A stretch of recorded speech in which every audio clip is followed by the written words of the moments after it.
Okay, folks, sort of a bit of delay there, a few technical difficulties as usual. But for anybody that's new and doesn't know me, I'm John Dixon, president of the Owners Club. Welcome to our chapter meeting for June 28th, virtual chapter meeting as we call it. I'm just going to run through a couple of quick slides with some updates as I typically do, and then we're going to jump right into our guests from Borealis Clean Energy. So and first thing I'm going to talk about is just to confirm again, as hopefully all of you know by now, we are fully incorporated as a not-for-profit Tesla Owners Club of Ontario, Inc. And the board members, which again, most of you should know by now, but I thought I'd just throw up some of the roles, and these could change or fluctuate, but just give you an idea of what we're doing and working on. Obviously, I'm the president and founder. I'm working on sponsorship. I do Facebook admin and relations with Tesla. Lloyd Giotti, my vice president, been vice president for quite a while, and he's also helping to coordinate our social functions.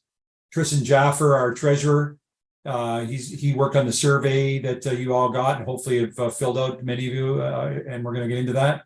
We're looking at perhaps a new membership platform, and in other words, to replace Join It, to consolidate the website and how you sign up and get information from the website and whatnot. I'll get into that in a bit, and it also helps him with sponsorship.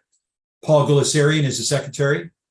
Paul Fletcher, who some of you heard me talk to here a second ago, is also director, but works with us on the membership platform and the website. And this is there's many other things that we all do collectively, but this is sort of some of the things everybody's specializing in. Daniel in Ottawa directs the chapter there. Gary Mark has been working with us on events and social functions, which we're going to be trying to get more into as the months progress here. And Michael Knox is also a director and a returning director and helps me with Facebook admin. So just wanted to quickly review that with everybody. So some of the news, we recently took part in 3 events, and you'll see a newsletter come out hopefully in the next day or two. It's basically done. We're just looking for a little bit more information from one of our new sponsors, Alloy Gator. But we participated in the Cool Cars for Kids event. It was a fairly low-key event in Hamilton. Again, there's a small report on that in the newsletter. We also participated in the Kitchener Tesla barbecue. Went very well. And recently in the Oakville Model S, Model X sort of demo and test drive event, they gave us very little notice on that. And that's why we didn't really give anybody else much notice. And again, you'll see a bit of report on that. One thing I just want to point out, we won't get much detail tonight, but we are investigating a third-party extended warranty provider. A company has approached us that has a third-party extended warranty, and primarily because the Tesla Club Quebec used that apparently with some great success. So we're going through our due diligence on whether it's something we want to make you aware of, and we'll get that out to you hopefully in the coming weeks if it's something that we think it would be worth recommending. Again, just to reiterate some of the things we talked about, there is a new Tesla location in Brampton, which we didn't even know about at the last time we did a meeting, and it is due to open potentially the next week or two, might even be open by next week. Initially will be deliveries only, and then eventually progress to sales and service. I'm trying to get us an advance look at that location, and Tesla's said that they'll see what they can do, but I haven't been able to confirm that 100%. Also, the location in Etobicoke at 427 and Dundas, the old Evans Ford Lincoln dealership, is due to open in the next 1 to 2 months. That is progressing quite well. And again, I'm hoping to get a bit of an advanced look at that.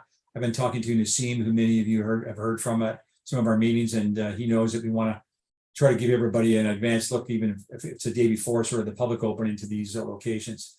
The Hamilton location, even though we have talked about it, it's been on the internet, is a minimum of 1 to 2 years away. Now, apparently there's been a bit of activity there, but I don't know whether it's zoning or construction. I really don't know, but I just thought I'd pass that on. And we want to welcome our new sponsor, Alloy Gator. We did promote them a little bit on social media. There's some more details coming from them as to some special pricing and recommended installers that you can go to get the wheel bands basically installed. I don't want to dwell on it too much, but I am using their product, and I actually started to use it before they became a sponsor. I had a much cheaper product wheel band on my Model X, and typically nobody plans it, but I did curb a wheel and the band snapped broke entirely and split. And because I couldn't stop right away, the bands were flipping around and scraping on my paint. Fortunately, there's PPF. So some of the wheel bands that are out there are pretty cheap, and these are very, very heavy duty. You can put them on yourself, but it's a bit more involved. They recommend you deflate the tires right down quite an amount. You put the bands on, they have to be sort of hammered in with a rubber mallet, and they're much more heavy duty. So we'll have more information on that in the newsletter as well. But as I said, it was featured in social media, and you'll see that in any of our newsletters and emails and that type of thing. I also want to stress, I know we've only got 46 people on here, but we're still looking for volunteers primarily to help with functions. I know seems like we're slow moving, but we do have some functions sort of in the hopper that we're working on to get ready over the next couple of months. And anybody that can offer to help us out for those type of things would be great. But especially anyone that's got skills in writing or researching content, that type of thing. The reason the newsletter has been, late going out, frankly, is because the people that put it together for us have had two people sort of step back who were volunteers. And like everybody's got their own jobs and careers and families, and it's pretty tough when you volunteer. So it's been hard to keep that going. But the most recent version will be out very soon. So if you know of anybody that could help us research or writing, and they don't even have to be a club member, technically, we'd be really interested in knowing that. The last little bit of news is I just decided to go to Fully Charged Live, which is, many of you may be aware of that. If you're not, check it out on YouTube. Fully Charged Live started off as a YouTube channel, and they've had a couple of really big sort of sustainability shows with EVs and everything, all electrification and sustainability in the UK. And then they've gone into last year into the States, and the first one is in Canada, is in September. So I've been corresponding with them back and forth, and I know Vancouver Club is going. And when I reached out to them to say I was coming, they asked me to speak on a panel. So I am speaking on a panel. I forgot what it's called, but it's something to do with are all the other legacy companies going to be able to stay in business if they can't keep up with the popularity of EVs.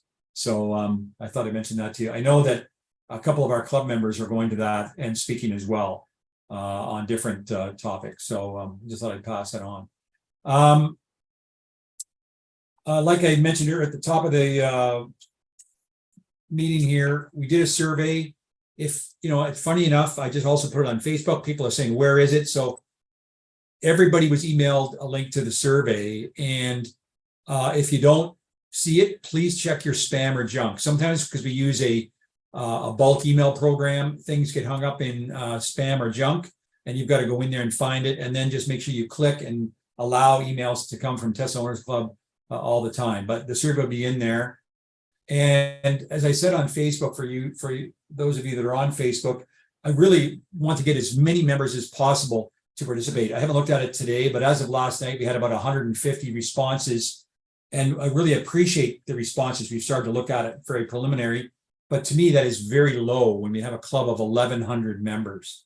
And, it's your club. And we want to hear whether we're doing good, bad, or indifferent with ideas, suggestions, what we've done in the past, what we need to do in the future, and that type of thing. So it's really important to us. And we took a lot of time being calculated on the sort of questions to put in there. And we are going to analyze it and use that to help direct the sort of the direction of the club going forward. I just thought before we jump into the guest speakers here, there's a couple of questions for the club in general here. Are you planning any charity gatherings? That has not been planned yet. For those of you who don't know, in the past, a number of years ago, we supported the Toronto Firefighters Association with their toy drive. That went quite well, but again, we thought it was a little bit too centric to the GTA. I think the last year we did it, we also opened it up to online financial donations and whatnot. And then we moved to other more things that would be Ontario-wide. So we supported Feed Ontario for one, and also Tree Canada for another. And, I'm not to say that we're not going to do it again, but to be blunt, I was a little bit discouraged, even though the dollar amounts raised were quite good, and I think they were very worthwhile causes. The number of actual members that took part in these charity functions were very low.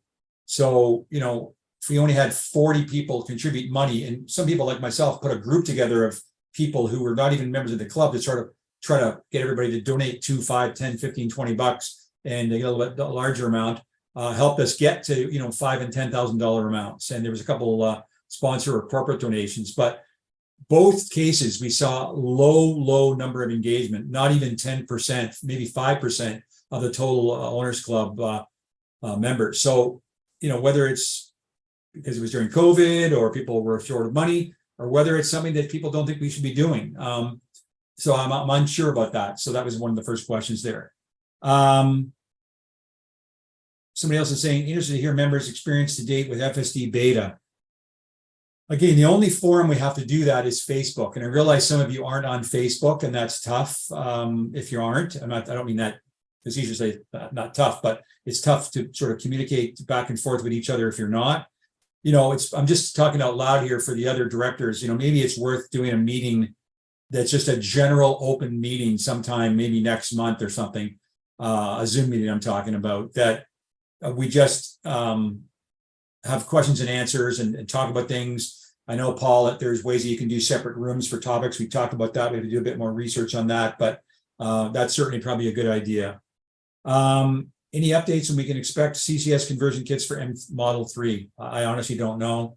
I'll make a flag here to myself to check with that with Tesla, but we don't get any inside scoop on anything. We have to sort of nag, and frankly, when they find out when we find out, it usually is when they find out. There's only a few questions here, guys, so we'll get to you very shortly, James and Dave. Many of our members are interested in net zero. They're suggesting future presentations on new CCASP heat pump developments and other net zero related products and services would be helpful. So Paul Gullisarian, as our secretary, maybe make a note of that, something we should bring up. It's probably a good idea. Appreciate that. Next question, is there a roadmap for rolling out the Tesla supercharger to Ford and whoever is joining NACS? Again, I don't know that, but every day, it'll be in our newsletter. There's more and more people signing on. Most of the major charging partners out there, like EVgo and Blink and Flow and all these other people are jumping on. Of course, GM, Ford, Rivian, and now Volvo just the other day. So I really don't know the plans here. We haven't got even the CCS in the States. There's a few superchargers where they have CCS as well, and we don't have that here yet. So again, I can reach out to Tesla and ask that. A lot of times they don't know the answer either, but we'll certainly see what we can find out. Here's some other ideas, guys, for the summer. Let's have a wine and cheese or tasting session, possibly in Beamsville. That could be an idea. Next in-person meeting. We've already seen that in the survey so far, that many people want to do in-person meetings or hybrid, so the in-person and Zoom as well. And we hear you. Well, we're certainly going to look at that in the next little while. And that's all I can comment on that, but we certainly are hearing you. And another last comment is we need to lobby Tesla for more superchargers. Well, and the example they gave was Madison, Wisconsin has 5 superchargers, while Ottawa only has 2. I'm going to guess this person lives in Ottawa. But I hate to say this, but we really don't have any influence with Tesla on ideas or suggestions. Again, I can ask, but when I talk to the supercharger team, you can look on their map and see where they're planned to be. And, they're trying to be up to date on when they're going to start construction, et cetera. I think my gut feel tells me with signing on with all these extra people to support the Tesla charging system, there's going to have to be more superchargers opened up. But the only other thing that I can suggest is you can vote now where you want the next supercharger. And unfortunately, maybe not enough Canadians vote to get our voice heard. But, even though I would like to say that, we really don't get, a chance to sort of suggest things to Tesla that they really pay attention to and move up the line. That's certainly my experience. I know that's disappointing, but that's the case. It's like I saw many people asking the questions too, like in the survey, what's going on with my discount code? I never got a discount code. Well, frankly, to be blunt, that's something that Tesla failed at. They were supposed to send the codes to you individually rather than bulk codes to us to send out to you. And that was just a miserable mess, and many people didn't get it. So, and then they just discontinued the program. So I really, I can't vouch for what Tesla's doing on their side in the Tesla Owners Club program. All we can do is do the best we can do here and continue to work with our local Tesla teams who we cooperate very well together and communicate very well together. And the so-called mothership is not really advancing the Owners Club program much more than what we're doing locally. So anyhow, again, not going to make a difference to the people who are here because you're watching it, but a few people did say to us, you know, do you record the meetings? Yes, every meeting is recorded and they are on the member zone. It's not going to be like instantaneous because one of our directors takes it and edits it and gets it down and makes it look concise, but our plan is to get those on there within a month or two, if not sooner, after the meeting. So that certainly is the case. I now stick this slide in early, so I'm not doing it, so I don't forget to do it at the end. We always want to thank our sponsors. You know, their funds really help us maintain the club in many, many aspects, but I'm listing them all here. Alligators right at the top. But we've got, I think, 17 or 18 sponsors. And the good news is, I would suggest that 90% of our sponsors continue to renew with us, which I think means that they see value in working with us. So before we go to Borealis, let me just have a quick look here. This on there was a few questions here, so there's nothing there. The chat, let's just see if anybody's asking anything that we need to address before we jump into our presentation. Everybody's cutting me up because I was muted. Okay, yeah. Nice plaid t-shirt. Yeah, not too bad, eh? Share my screen. Yeah, okay. Talk to your local MP government to help give Tesla more incentives. Yeah, that's again something that you guys can do individually. RBC sponsor us when they're still number one investor. Well, yeah, but I mean that's the guy. It's a wealth management division. But anyhow, okay, so we're all good. James, go ahead and unmute yourself. So look, there's James. He's in his suit and tie. Oh my goodness. That's so right. James Excuse the t-shirts. Dave and I were on the right, a year or two. Yeah, that's right. Yeah. So James is a newer member, and we connected a couple of times, and I found out that he has this company called Borealis Clean Energy, which I think is pretty cool. I saw him at a show in where was that show we were at, James? I've forgotten already. In Campbellville, Milton kind of area. Acton, yeah. That's right. Yeah. So it was a little show on sustainability. So the guys were there. And Dave is his partner in the company. And so basically, real quick, they design and install solar and Tesla Powerwall systems. So when the grid goes down, your power can stay 24/7. In addition, you can power your home, cottage, and business with the sun day and night. They're based in Oakville, and they service pretty well all of Ontario. So, whoops, I'm going to go ahead and stop sharing, James. And you go ahead. Looks like you guys are sitting in the backyard. You get a couple of cold pops going there too, or what? Let's, you know. Yeah. Oh, soon. We've been on a roof all day installing solar with our crew, so it's definitely deserved. Okay, good. Well, you go ahead and just take over. I will moderate. They're going to do a bit of a presentation at the start here, and then we try to take your questions, folks, and sort of consolidate them. They might not be in perfect order here, but then I'm going to moderate and ask the questions. And you do have the ability. Maybe if Paul or any other guys can help me as we go through here, let me know if there's any other questions that are pressing as we're going through this. Did you find the setting to optimize your computer for video? Not sure, but we'll roll with what we got. It should work okay. Okay. All right. Well, go ahead. So we were thinking we'd have most of the discussion as a bit of a Q&A. I know you've got a few questions, John, for us. And but we brought some visuals just so we can chat a bit more about kind of what we do, what the systems are, the tech we use, and a bit more about them.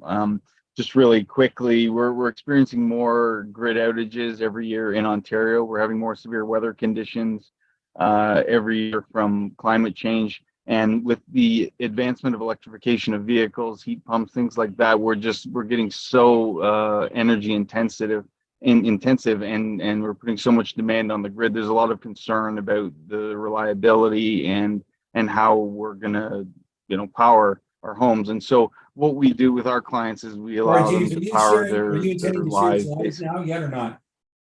Yeah, I will. You have to share screen when you're ready. There's a green button on the bottom of your screen. Okay. Okay, sounds good. I'll start sharing my screen. Give me one second. Sorry about that. Folks. All good. Okay, are you looking at my screen? Yes. And you might just want to, guys, what's the best way to minimize, just do from beginning at the top there so that you shouldn't see your side slides, I would think. There you go. There you go. Are you still looking at side slides? They're gone now. We're all good. Okay, cool. And are you seeing, I've got a big black bar in the way here. Are you looking at that too? We're seeing your self-powered homes, Borealis Clean Energy, and that nice house. That's the first slide that we see. Okay, cool. That's one of our clients' house. We were actually just a few doors down from this home today in Toronto doing some work. As John mentioned, we design and install solar and Tesla Powerwall systems. So when the grid goes down, your power stays on. And we mentioned some of the concerns that are developing in the world right now. And really, we give our clients kind of a sense of independence. We build these systems that allow you to power your homes on your own. You're fully autonomous, and you can be in control, whether you run off the grid, whether you run off the sun, whether you run off your batteries. And what's great about the Tesla technology is everything's in one place in the app. I'm going to just show a really quick video here. I hope it's not choppy, but it just kind of gives a bit of a visual of the system overall. Let's try this.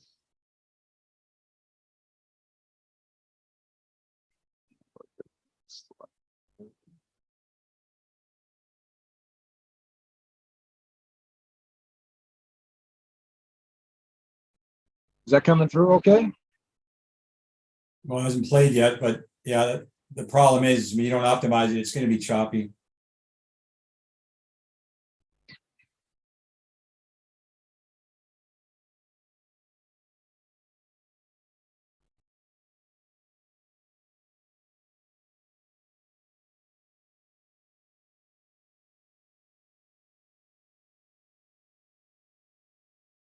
Yeah, it's not playing as a video.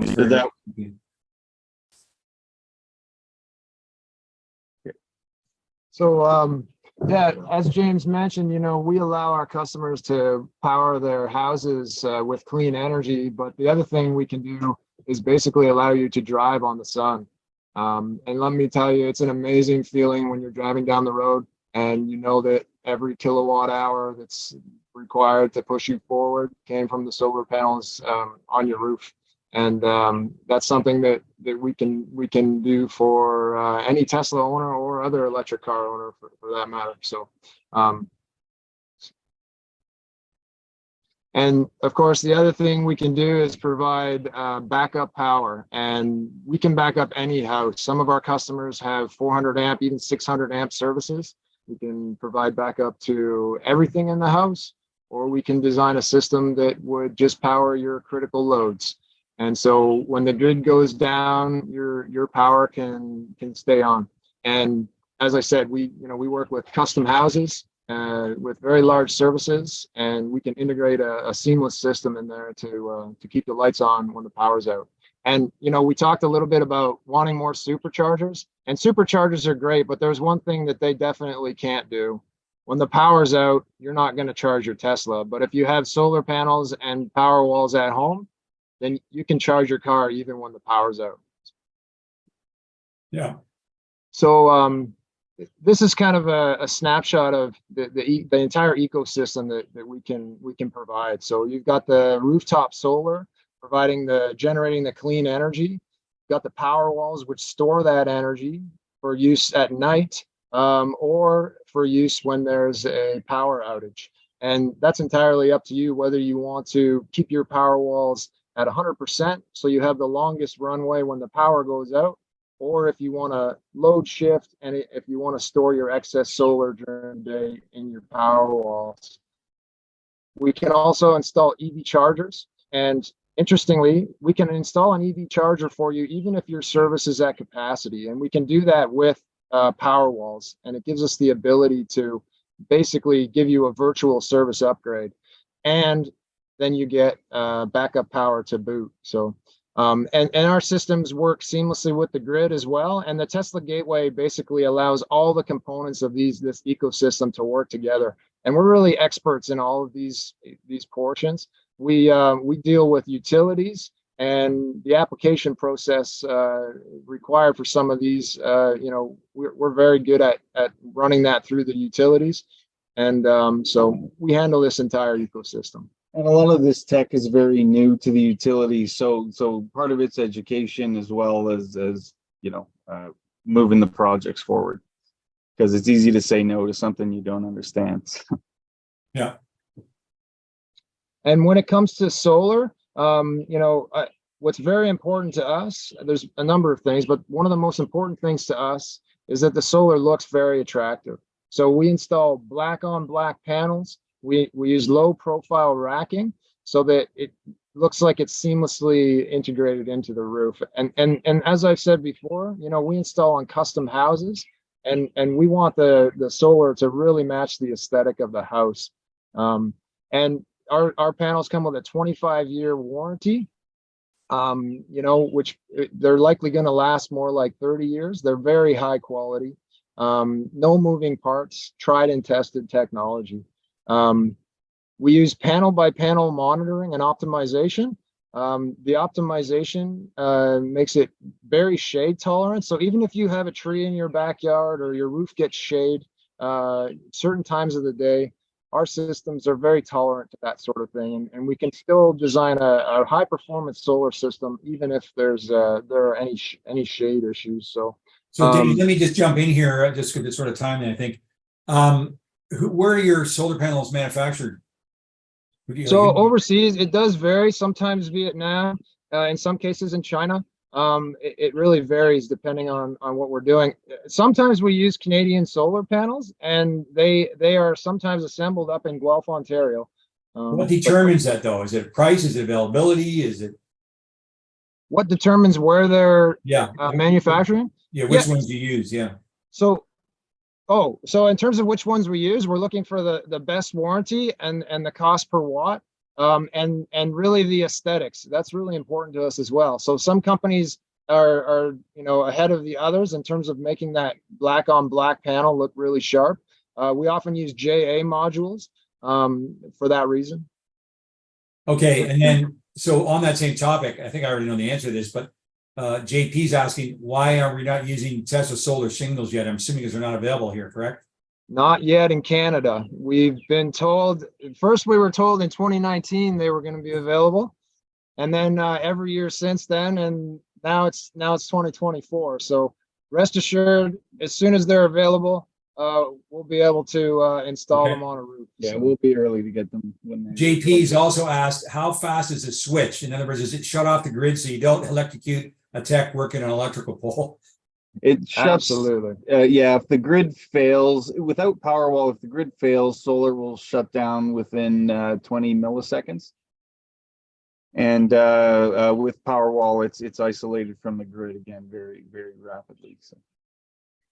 And interestingly, if the grid does fail and you have solar shuts down for safety reasons. But if you have Powerwall, solar will continue to power your house because of the energy management built into the Powerwall. Okay. Just one other note on our solar systems. The panel by panel optimization also allows you panel by panel monitoring. And that means if there's an issue with any single panel, you'll get an email. So the system autonomously monitors itself, and it sends out alerts if there's any issue. And typically the issues are all covered under warranty. So it truly is a long-term solution. So looking at the picture you're showing here, the panels are those individual squares, right? Yeah. So if you have a problem with one panel and it's identified, you can replace the one panel? Yeah. Okay. Correct. And how does the Tesla Powerwall app, assuming that you're going to use that, integrate with this? I'm going to.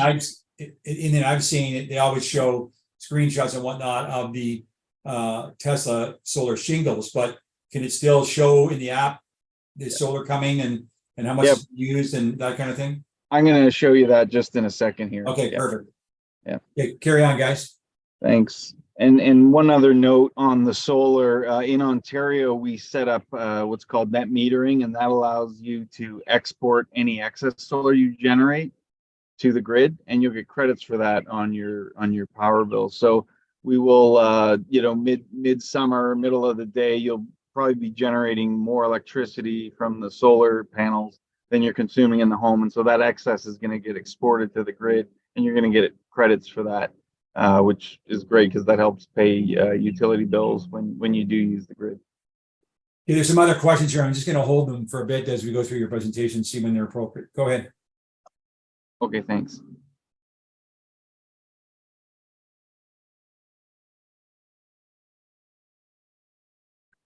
Here's a visual of the Tesla Powerwall. This is two of them, the batteries that act as backup power for your home, and they come with a 10-year warranty from Tesla. They have just a very modern and compact aesthetic, which we love. A lot of the homes we install these on are designer homes, and the aesthetics of the system is really important. And the Tesla Powerwall really fits the mold. So we charge the batteries with the sun, and this is a real game changer for solar, because as you're powering your house with the sun and the sun goes away, you can keep powering your house with the sun because the batteries are storing the sun's energy. So it's very, very cool. So some folks may use it to power their home at night, and some folks just keep them at 100% ready for an outage. So it's really a personal preference thing. The batteries are also extremely intelligent. So if they detect a storm coming, for example, they won't wait for solar to charge them. They'll charge themselves from the grid to be ready for an outage. So there's a lot of intelligence built into the batteries, which is fabulous. James, what cells do they use in the Powerwalls now? Sorry, which cells? Cells, like are they 18650 or they 2170s? Do you know? In the latest Powerwall, I'm not certain. Sorry, no. Okay. I would guess at the 2170s, which most people have in their Model 3 and Model Y, but just a thought. Okay, go ahead. Sorry.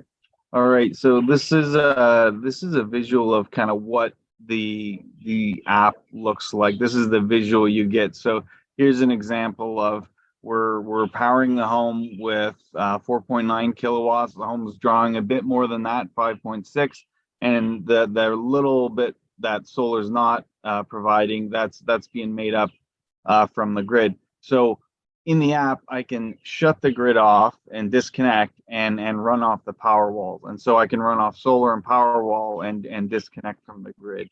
And so it shows you fairly real time what happens as well. This is always ongoing in the background. If the grid does go down, you get a notification on your Tesla app, and it'll just say that, grid's out in Oakville or wherever you are. And it'll say, you've got so much time on the batteries. And what's great about integrating the batteries with solar is it'll keep charging them as you go. And if you use them at night, it'll tell you how many hours you've got.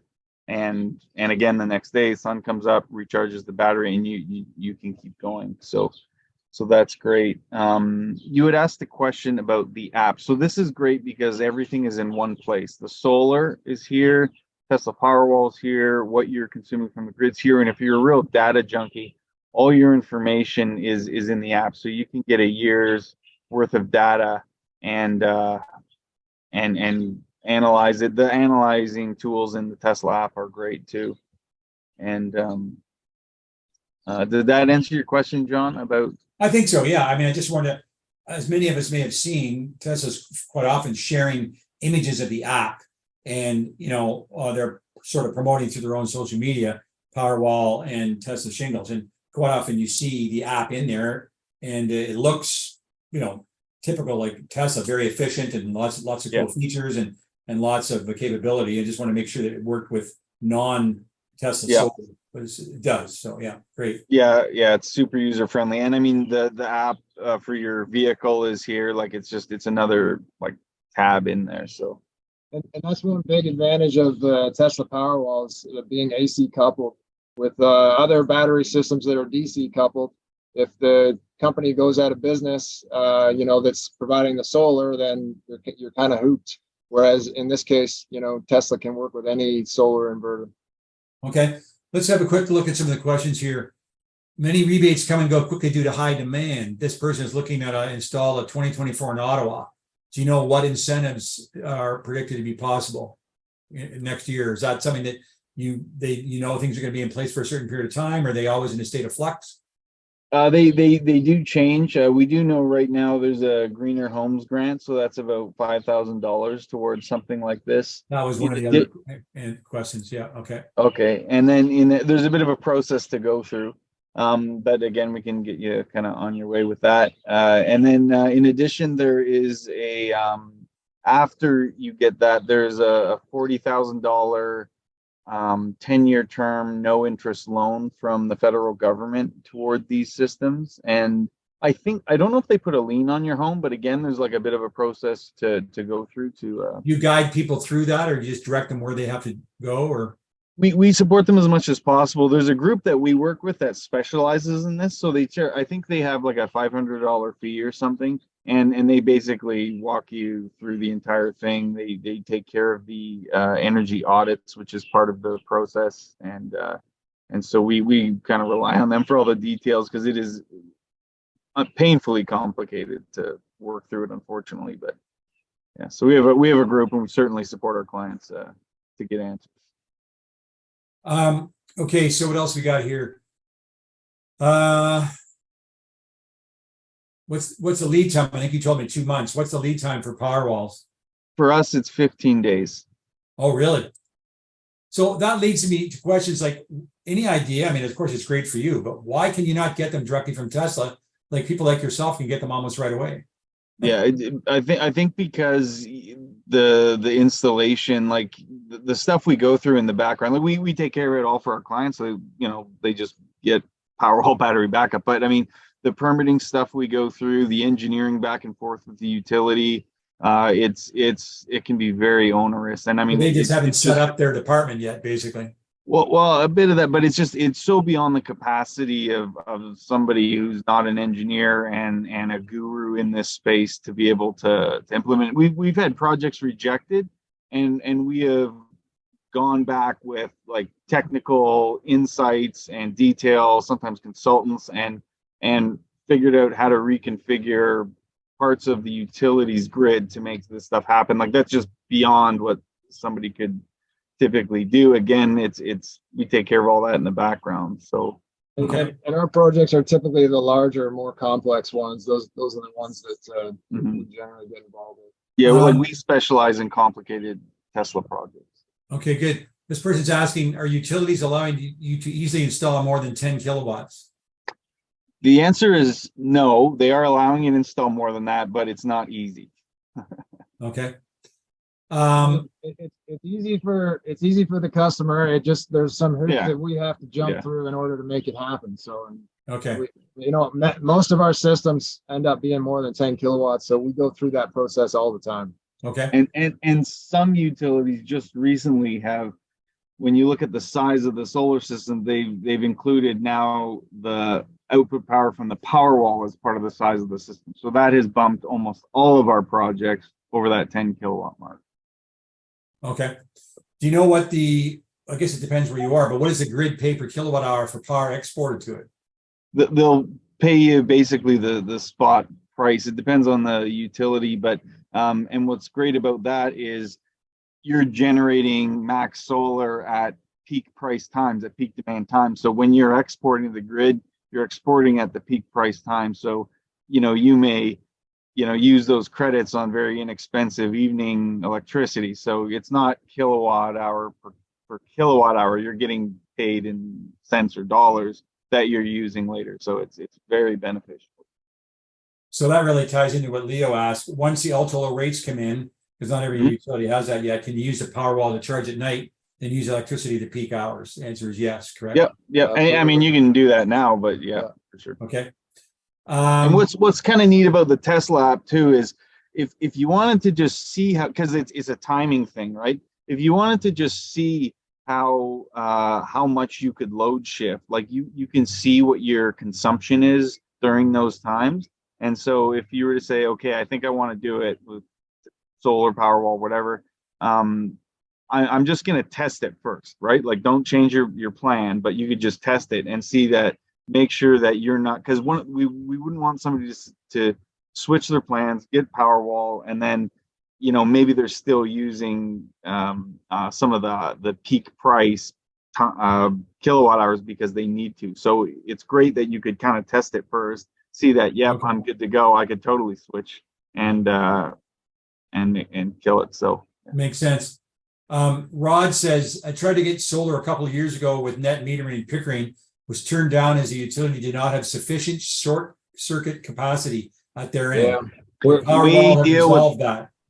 We've run into this more and more. And in particular with this one project that we ran into, that we were able to get pushed through by basically switching the feeder that the house was on. But more importantly, what we're learning is that the short circuit contribution from solar-based inverters is really negligible. And so we've done a lot of research and talked to a lot of experts in the field. And we're now working with hydro companies, including Hydro One, to try and help them adjust those policies. You think it's lack of education on their side? yeah, and some outdated policy, Yeah. and I mean, we're talking about moving mountains, like to have Hydro One change their policy, like that's going to ripple through all of Ontario. But like that is just, we're getting a lot of support to convert, but if you've been turned down for short circuit capacity, we'd love to talk to yeah, you. because it's Well, a there you go, discussion we Ron. need to have over a beer, because it's pretty lengthy. But Okay. we found ways to make it happen. You know what I'm going to suggest here, I'm going to stick my neck out, and I don't know if anybody in the audience wants to help me, but James, I'd mentioned this to you, that I would love to come out to an installation and do a video, interview the homeowners, what do they go through, talk to you guys, show different stages of the installation, put a little video together, and then get that out to our members. So, I think you live in Burlington, correct, James? We're in the Oakville area, yeah. Oakville, yeah. So we got to be pretty close. So we should probably continue to talk, and maybe you could organize something like that. Sounds like our members would be quite interested. When do you know when Tesla Powerwall V3 with LFP will be available? Have you heard anything about that? We're asking them all the time. We're harassing them on a regular basis about that, but no. Yeah. Okay. What's the maximum output current the Tesla Powerwall when in off-grid mode, i.e. the grid has gone down, and is this a separate per phase? So it'll do 5 kilowatts continuous and 7 kilowatts peak for about 10 seconds. Okay. So that's about 20 amps and 30 amps each Powerwall. Okay. Deborah's asked about cost, but I think we'll come back to that in a minute, because quite a few other people have asked about cost. So let's go through some more of your presentation here, and then. Sure. I apologize if it is choppy. I just got one little video, and then. No, you're okay now. Okay, let's have a look. And Paul, then hang on one sec. Paul, can you I'll tell stop. him verbally how to optimize his settings? Yeah, there should be a setting in Zoom that says more with 3 dots. If you click on that, Yeah, I see it. there's I'm should say optimize for video. Optimize for video. And then you turn it off when you're finished the video, correct? Yeah, exactly. You turn it off. Yeah, because then it makes what you're seeing less crisp but smoother. Gotcha. Okay, let's try this. I gotta be able to go to the video though. Uh-oh. No, that's a bit better, yeah.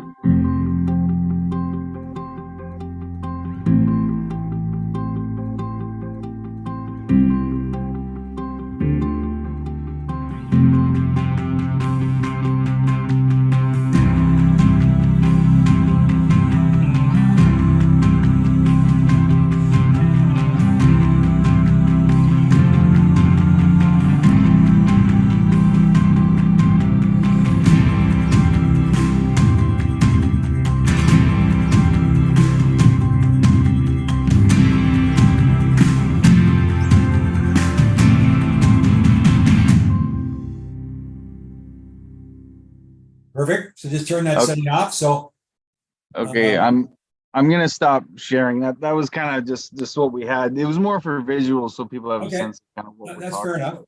about. But yeah, happy to jump into more questions. Okay, so I'm just going to run through a bunch of the questions we've got here. And a lot of these I sent to you, so if you had a chance to look at them. This person says, I have 2 existing Powerwalls installed over the last 5 years by another company. Will you support people like him? Yeah, it depends what you need, but please give us a shout if there's something we can help with. Happy to help. Yeah. Okay. Oh, yeah, well, my camera's off. I know, Paul, but maybe I was picking my nose or something. I don't know. Hang on. Paul telling me my camera's off. Sorry, because I'm a fidgety guy. I was fidgeting when you were talking. He also has an unused Gateway 1 that he would like to give away. Do you have an interest in that? Like what are we using now? Like We're using Gateway 2. we could get it back to Tesla probably to recycle. But Okay. I can't, you know. Well, We find someone to maybe give it a good home if you're just looking to get rid of it. yeah, and I mean, just to remind everybody here, and maybe somebody can put it in the chat, what your email address is. Sure, I can put mine in there. Yeah, so put it in the chat, and then everybody will have it there. What else we got here?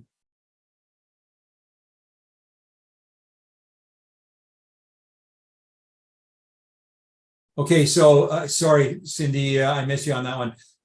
Cindy's asking, will we need a Powerwall when the time comes when they want to use their Tesla as a backup energy supply when bi-directional charging is enabled by Tesla? We would recommend it because if the grid fails, it may mean you have to stay home and babysit your house. It also may mean, well, it's also going to mean you can't charge your car because you're discharging it to power your home, so you're not driving anywhere. So we like it because it completes the ecosystem. There's some intelligence built into the system, for example, allowing solar to power your home during an outage, whereas if it's just your car, you may have solar shut off and now you're really discharging your car. But if you've got an outage and there's solar and Powerwall, you can keep powering with solar. So Okay.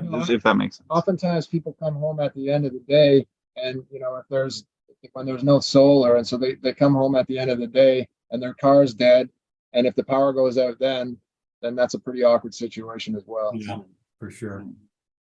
There was a question we had about how well does it work in Toronto, like in northern regions? Do we have are we able to do this?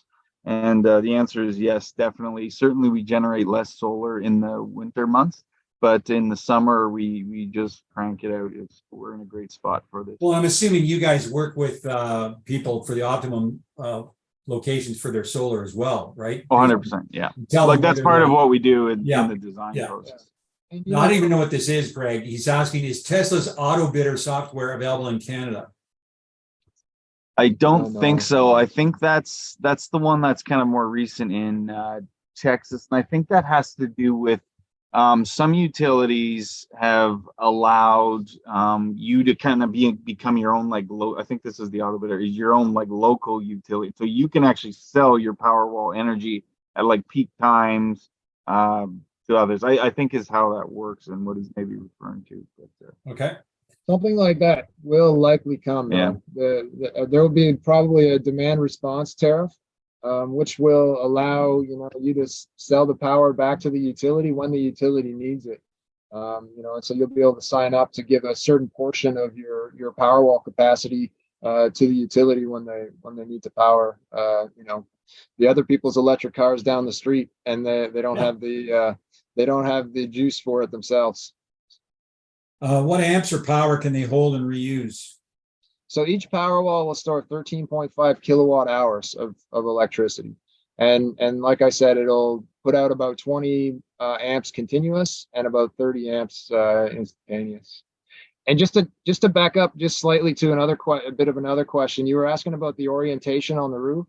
If your roof doesn't face due south, don't worry. We install solar all the time on roofs that face east and west, and even sometimes north if there's no other option, or if we've filled up the other faces. A low slope north roof still generates a decent amount of solar power. So don't fret if your roof is not due south. Okay, good to know. I mean, one thing I will tell you selfishly, I looked into solar a long time ago. It was not very cost effective. We've always had a cedar shingle roof. So aesthetically, it's going to change the look because, as you probably know, they start off really nice cedar and then they age down to a gray. So you're going to really see this black roof or solar stand out. And also, how does it work anchoring into cedar shake? Have you ever done that? Yeah. So yeah, you can get a bracket that basically slides up underneath the shakes, And we would install that in conjunction with your roofer who has, experience with the shakes themselves. So Okay. we work in tandem with a roofer on projects like that. You can pretty much install solar on any roof. Some are easier than others, but Yeah. we can figure it out. Okay, so there's a lot of interest around cost, and I know you're going to say it depends on the project, but let's talk about a couple scenarios. I'm just going to make them up here. Let's say someone wants to just use it without solar. We're going to do a couple of little stages here, and I'm going to guess minimum of one power wall for backup. How much of a 2,000 square foot home would that back up? Just a couple things like the fridge and still, Yeah. give us an idea. Yeah, so Elon says, I like his example. He says, 4-bedroom home, Powerwall is gonna energize your lights, your fridge, and your electrical outlets for a day. And it's around the 25,000-ish mark to do something like that. And So then $25,000, that's for one power wall. You need some sort of a gateway, I'm guessing, right? yeah, And all It's the all equipment, the all the labor and tech, everything. engineering, 25,000. the applications. The problem is, again, I hate to admit this, but if some of you remember, we had this massive ice storm. I forgot when it was, 10, 12 years ago. I can't remember. And I'm out sort of in the country, rural Burlington, and we eventually put in natural gas generator. Mm. And back then, I don't know for sure, but it was only 10 or 12 grand. So, and it's whole home. So that's the problem. You've really got to be. I would put a Powerwall in tomorrow. $25,000 is an awful lot for one backup, and not power anything else. So, okay. So then, if you wanted to do whole home in that same house, how many Powerwalls would you need? It depends. We're probably maybe 4 to 6 kind of thing. Yeah. And is your 25,000 multiplied by that, or do you save a bit of money because it's volume? All installed together. You can save a little bit, yeah. And the other thing we can do almost a bit of a hybrid, right? So you could do maybe 2 or 3 power walls with some load shedding. So you can basically automatically select loads that you want to shut off when the power goes out. So we can kind of do anything between a single power wall critical load system all the way up to the whole home backup, kind of anywhere in between, depending on the needs of the customer and the budget. Right. So you're telling me for whole home, I mean, obviously it's a huge mansion, it's gonna be way more, but 2,000 square foot home, 3 or 4 bedroom, it's not 25,000 times 4 or 6, but it might be 80 grand or 90, something like that. Is that fair to say? Yeah, probably a little less, but And somewhere what around does solar then add to that? So solar adds maybe 60-ish thousand, 50 maybe. And solar is really a game changer with the finances, because now we're bringing in net metering, and so it's maybe 50,000 now, and then over the next 30 years you're going to save 140,000, right? So that's like a real game changer in terms of the kind of economics of the project. Okay. So look at some of the questions, so we're not too far out of whack here. This, I think we've sort of covered this. Is a reliable 24/7 coverage using solar and power walls to account for the drop in production over winter. So again, that would, I would suggest that you probably cannot power your house basically off grid in the wintertime unless you've got a whole slew of power walls, right? Yeah, and also what we found is, like, if you can make the solar big enough, like if you've got the right property, or if you can enhance the solar enough, the generation is lower, but that can really help. We had one client who's got a large system, and he said, let's put in more Powerwall. And when we looked at it, we said, really, to get to autonomy, like what you actually need is more solar, and then that allows, just we did the math on it, and that will allow that autonomy in summer and winter. It was, having more Powerwall for the winter, and then bigger solar array for both really helps. I'm just going to jump because there's some more things coming up online here. What happens when the panels are covered with snow? Can they be heated to melt snow? I think it happens naturally almost, doesn't it? We have them oriented on a bit of a slope, so it sloughs off. Sometimes on a very flat roof where the very mild slope, there is snow on them, and it's blocking them. So I mean, they're going to generate something very small, but if it was an apocalypse and it's a big outage, if you got a push broom and gently got it off, you'd be all right. Yeah. But is And there again- any heat that comes out of the power, sort of out of the solar themselves because they're black and they're holding the, Once, if you get one corner of the panels that with snow that's melted off and the sun gets on there, then the panels do warm up and that, accelerates the process. Okay. But when it comes to, solar net metering, snow is not really a huge issue. In the apocalypse, you might want to go and brush your snow off your panels. But because net metering allows you to export all your excess power all summer, the, times in February when there's snow on the panels for a few days is just not super critical from that perspective. Okay. This person is asking a question about your company. How many people in the company, number of install crews, et cetera? Yeah, so the two of us own the business, and then we have a dedicated crew that we work with in a partner company, and there's about 30 folks in that company that we work with, and we only work with that group. Okay. Were you in there's another question similar to this. Were you involved at all or aware of the Tesla Powerwall virtual power plant program in Toronto? I saw that question. Thanks. I did send out an email to the groups that are involved in that project. We are not, no, but we do know the folks involved with that. So I sent them an email last night to see if I could get some insight on how that's going, what's happening, and I haven't gotten a response yet. So Okay, if you do, let me get back to you, John. Yeah, if you do, please forward that back to me and we'll get it out to our membership. This person's asking, what would you recommend if they already have a 10-year-old roof? Replace the roof first, or can the panels be removed when it's time for a new shingle roof? I'd imagine your shingles must last a bit longer if the panel's on top of them, right? Yeah. The shingles certainly last longer once you protect them from the UV and the harshest weather with the solar panels. But the best thing to do is to have a roofer take a look at it if it's 10 years old, and they can give you a good idea as to whether you should replace it first. But yeah, if you know you're going to need one soon, we definitely recommend do the roof, and then we'll do solar right after. Okay. What about warranty on the solar panel installed on an existing roofing, i.e. is there a certain number of years guaranteed against leaks? There's workmanship warranty, and typically we would have, like, if it's the builder's roofer involved, we will have them seal any penetrations and then warranty those penetrations is how we typically do it. And then, one of the installations like we're doing today, we're doing it's a bit more of a flat roof and it's a ballasted system. So we're actually not even making any penetrations to the roof at all. So if we can avoid it, we do that too.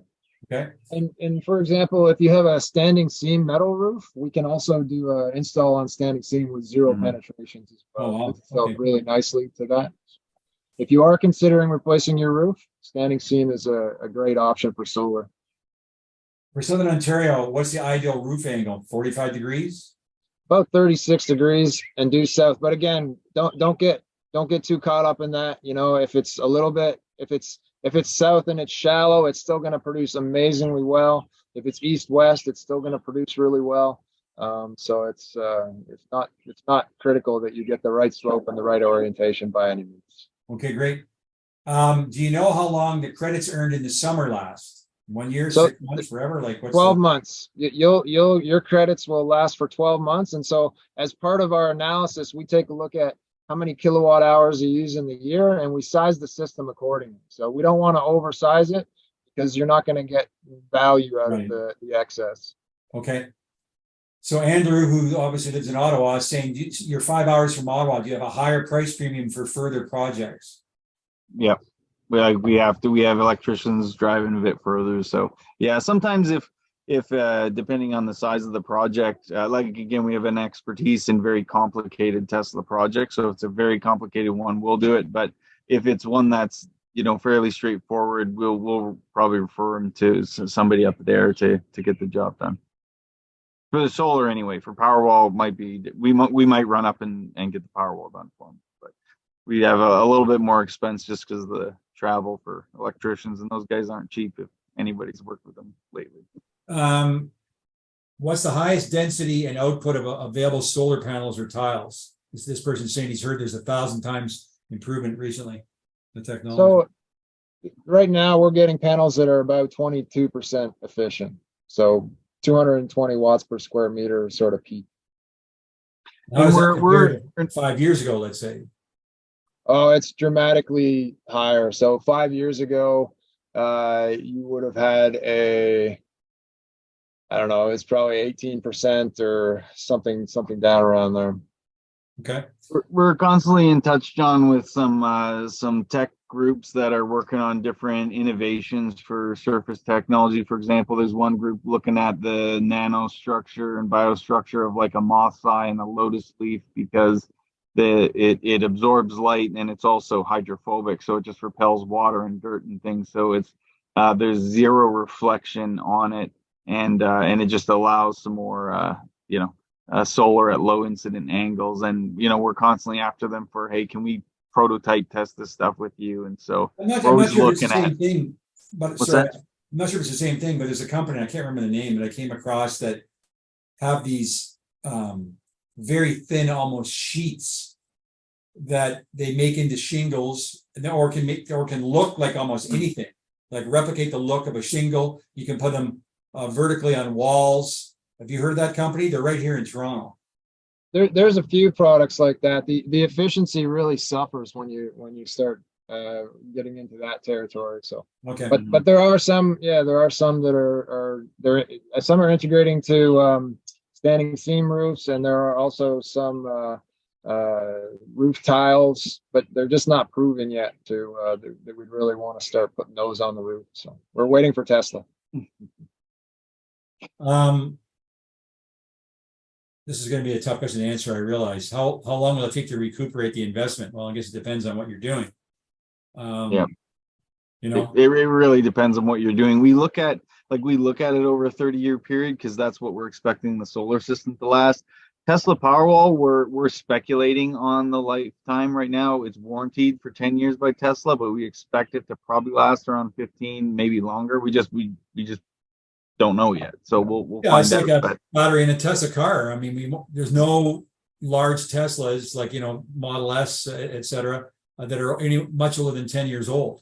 Yeah, And exactly. we're already getting some people where the battery packs are failing, and they're not failing entirely. I mean, they just can't power a car anymore. So they obviously get recycled somehow. And, but there's no experience for that yet. But yes, it's a 10-year warranty is pretty good. Do you have any other, do you only work with Powerwall, they're asking? Do you have any other battery solutions that you recommend or you work with? No, we're always looking to see what's out there, but really Powerwall, price per kilowatt hour, the warranty, energy density, and the intelligence, like nothing comes close to it. So it's just all around the best product on the market. It's scalable. And it works with any solar inverter, Yeah. right? So that's a big one. Some of these are repetitive. Are there different solar battery backup rules for different power companies? Yes, in terms of the application process, yes. So the amount that will trigger a CIA, there are different rules from that perspective. Yeah, and we work with all of the ones in the area. We do work up in Muskoka, so we can fine tune those rules that they have and deal with them. Have you ever done any? Again, maybe a tough question to answer, but any sort of competitive cost analysis? Like, remember when we were at the show and some guy says, "Oh yeah, he was lying to me. That they buy all their solar or whatever from me," But there seems to be, everywhere you turn on social media, all these things are popping up. There's all kinds of companies doing this. So, if someone's to ask me about a provider of anything, I would say, well, price isn't always the only equation. It's the service, it's how long they've been in business, it's the reputation, it's the quality of work, Also of like the product, Yeah, Tesla also only has selected a few of us in Canada to have access to their technology, for a reason. They don't want the wrong electricians or the wrong installations going. There's been, I think I just got a note from them, 500,000 successful installations they've hit with Powerwall, and no issues so far. And did I hear you correctly earlier? Did you say you would install a charger even if they don't want solar or Powerwall? Yeah. Yeah. can charge So it. you broker that out, or you do it yourself, but you will do the electrical work on a charger on its own, HPWC, Yeah. whatever. Okay. Yeah. Is there any particular code requirements in terms of installing a stationary battery? In other words, fireproof enclosure or where it can go? I've seen them in garages, I've seen them in basements, but I've seen them outside. So does that answer the question basically? So yes, there are some code things that we need to adhere to. There have been some changes in the most recent code, and we've been very good at helping the ESA understand their own rules. And they've been really good at working with us as well. But you can install them in your garage. You can install them in your mechanical room. We do not advise installing them outside in Canada. You don't want them to get cold. Yeah, not that cold. The Tesla marketing is all done in California, so that's why you always see it's like them our outside. cars. They're less efficient in the cold. Absolutely, right? Yeah. But in other words, I guess the other question is there any heat that comes from the unit? Oh, yeah, they'll heat themselves if they're getting too cold. But it's you just think of a battery. Can you keep it in a more But even temperate from that climate? aspect, if it's in a smaller room, does it generate heat and It warm will up that generate- room? It will generate a little bit of heat, but if it's in an in a very cold space or very hot space, Tesla recommends keeping them between 0 and 30 degrees Celsius. And really, it's Okay. best if you keep them between 10 and 30. But Okay. they do generate their own heat, but you can't rely solely on that to keep the space warm.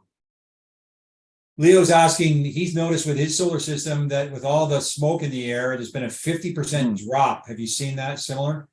Yeah. Certainly, yeah. The smoke is not great for solar production. Any clouds, smoke, it will impact solar. But this person's asking, is it possible to convert an old leaf battery to a home battery? anything's possible. Just depends how much duct tape you have. Yeah, we don't recommend that. No. Greg is asking, he already has solar and a solar edge inverter. Is the cost for a Powerwall still around 25K, or would it be less because he has an existing inverter? No, it's still about 25K. Yeah. And so the gateway is different than the inverter, and some of the other tech is. Okay. And I'm assuming that they're pretty easy to expand. So if you have 1 or 2 in and you want 34, 5. Yeah. So sometimes we'll have clients doing new builds, and their builder's gone way over budget on something, and they're stressed about the pricing, and so but they want to do this. So we'll typically design the system, have the cabling run in the wall, so everything's ready to go, and we'll do maybe like 1 Powerwall, and then we'll be Powerwall ready for like 3 more or so, and then the wires are all sitting there, and then when they're ready financially or whatever, we'll get the other ones in.